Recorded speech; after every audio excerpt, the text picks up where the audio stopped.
আসসালামু আলাইকুম, কেমন আছেন সবাই? আশা করি সবাই ভালো আছেন, আমিও ভালো আছি।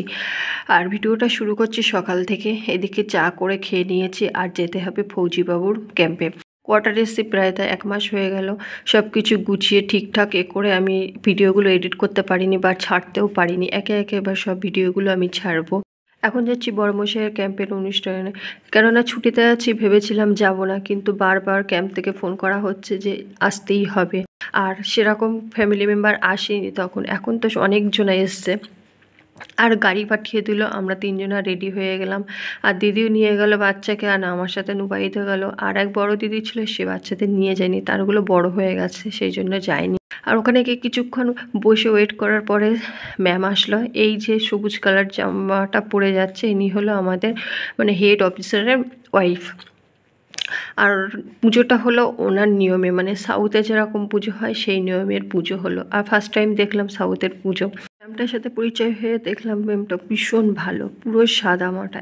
একটা ম্যাম আছে ভীষণ পরিমাণে রাগী বা ঘ্যাম দেমাক অহংকারী, কিন্তু ম্যামটা খুব ভালো ম্যাম। সবার ভিতর তো সব রকম গুণ থাকে না, সবাই তার মানুষের বিচার করে না। মানে কেউ যদি উঁচু পোস্টে থাকে না, তার ঘ্যাম তার দেমাক একটা আলাদা বেরিয়ে যায়, কিন্তু ম্যামটা খুব ভালো।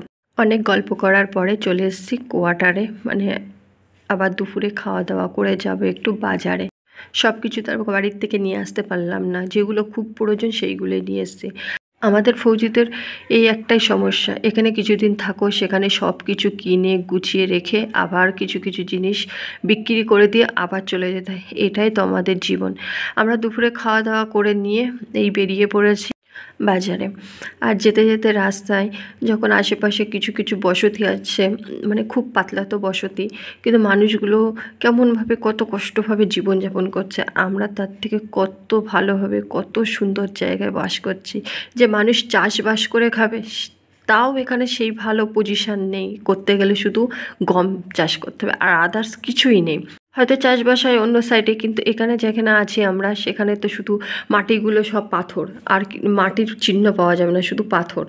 তা যাই হোক, চলে এসেছি আমরা একটা ফার্নিচারের দোকানে। এখানে নিচ্ছি ফ্রিজ, আর আগের ভিডিওতে আমি দেখিয়েছি ফ্রিজটা নিয়েছি কোন ফ্রিজ। আর এখানে যাবতীয় যে আসবাবপত্রগুলো এত সুন্দর, আর কি দাম কম সেটা বলে বোঝানো যায় না। পাহাড়ি এলাকার কাঠগুলো হয় খুব শক্ত, ওই জন্য এখানকার ফার্নিচারগুলোর খুব দাম কম।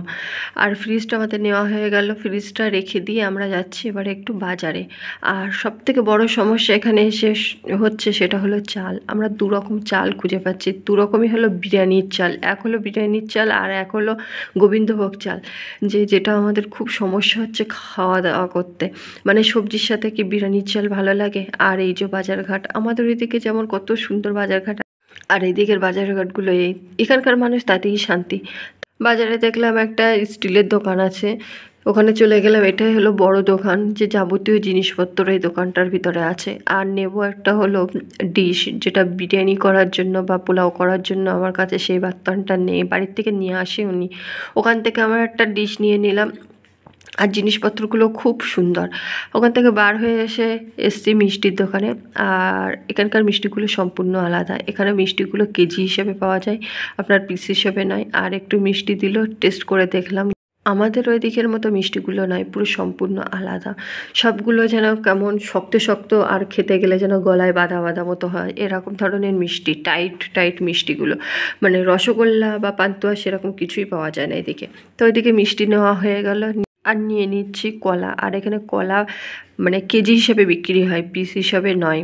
তা ওখান থেকে কলা নিয়ে চলে এসেছি কোয়ার্টারের উদ্দেশ্যে। আর আস্তে আস্তে গেটে তো মানে বাইরের গাড়ি ওকে ধরলো, মানে যেই চালাচ্ছিল গাড়ি, আবার বড়মশাই গিয়ে সব ঠিকঠাক করে আবার আমাদের পিছন পিছন চলে আসলো। আর মিষ্টি নিয়েছি এই, আর ফ্রিজের সাথে কি দিয়েছে, ফ্রিজের সাথে দিয়েছে এই হটপটটা, আর এই ডিশটা নিয়েছি। কেমন হয়েছে বলবেন। আর ভিডিওটা ছিল আজ আমার এই পর্যন্ত। দেখা হচ্ছে পরের কোনো ভিডিওতে। সবাই ভালো থাকবেন, সুস্থ থাকবেন।